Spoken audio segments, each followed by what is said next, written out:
पश्चिम बंगाल के बारुईपुर से इस वक्त की सबसे बड़ी खबर सामने आ रही है। 13 साल की मासूम बच्ची के साथ हैवानियत की सारी हदें पार करने वाला मुख्य आरोपी प्रभास मंडल अब पुलिस एनकाउंटर में ढेर कर दिया गया है। जी हां, क्राइम सीन के रिक्रिएशन के दौरान जब आरोपी ने पुलिस की कस्टडी से भागने और उन पर हमला करने की कोशिश की तो पुलिस की जवाबी कार्रवाई में वो मौके पर ही मारा गया। जिस हैवान ने एक मासूम की जिंदगी को तड़पा कर खत्म कर दिया था, आज उसका अंत भी उसी खौफनाक अंजाम के साथ में हुआ।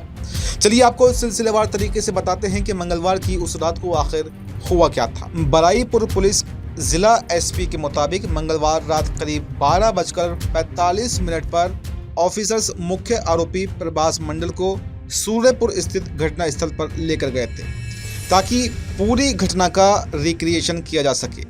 भारी पुलिस बल की मौजूदगी में जब क्राइम सीन रिक्रिएट किया जा रहा था, तभी प्रभास ने अचानक एक पुलिस अधिकारी से सरकारी हथियार छीन लिया और भागने की कोशिश की।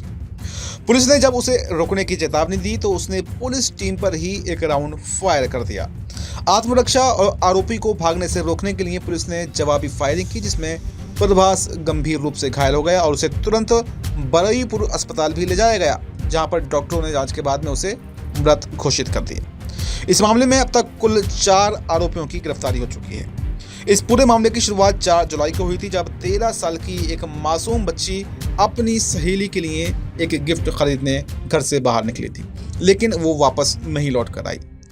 परेशान परिवार ने जब गुमशुदगी की रिपोर्ट दर्ज कराई तो अगली ही सुबह यानी कि 5 जुलाई को सूर्यपुर हाट इलाके के एक तालाब के पास से उस मासूम का लथपथ शव बरामद हुआ था। बच्ची के सर पर गंभीर चोट के निशान थे। मासूम की जब पोस्टमार्टम रिपोर्ट आई तो उसने डॉक्टरों तक के होश उड़ा दिए थे और पूरे बंगाल में एक सनसनी मचा दी।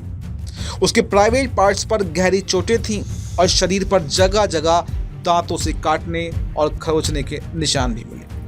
हैवानों ने गैंगरेप के बाद में उस मासूम को जिंदा ही तालाब में भी फेंक दिया, जिससे उसके फेफड़ों और पेट में पानी भर गया और दम घुटने से ज़्यादा खून बहने की वजह से उसकी मौत हो गई। इस घटना के बाद में गुस्साए जनसैलाब ने शक के आधार पर एक शख्स की पीट कर हत्या भी कर दी थी। इस जघन्य अपराध ने बंगाल की सियासत में बारूद का काम किया। मुख्यमंत्री शुवेंदु अधिकारी तुरंत एक्शन में आए और उन्होंने इस मामले की जांच के लिए 6 सदस्यीय एसआईटी टीम का गठन भी किया। खुद मुख्यमंत्री शुवेंदु अधिकारी पीड़ित परिवार से मिलने बारुईपुर पहुंचे और साफ लफ्जों में चेतावनी दी कि इस इंसिडेंट में 0 टॉलरेंस माना जाएगा, यानी अपराधियों को पाताल से भी ढूंढकर उन्हें अंदर किया जाएगा, उन्हें बिल्कुल भी बख्शा नहीं जाएगा।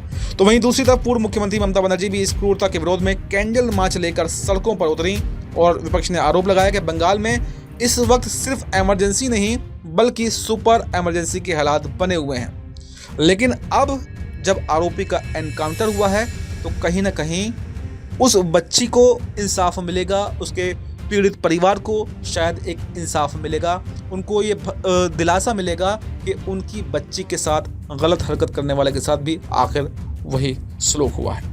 इस खौफनाक एनकाउंटर और बंगाल में कानून व्यवस्था के इन बिगड़ते हुए हालातों पर आपकी क्या राय है? क्या ऐसे हैवानों का यही अंत होना चाहिए? आपकी जो भी राय है हमें कमेंट बॉक्स में ज़रूर देकर जाएं और देखते रहें ZMPCG।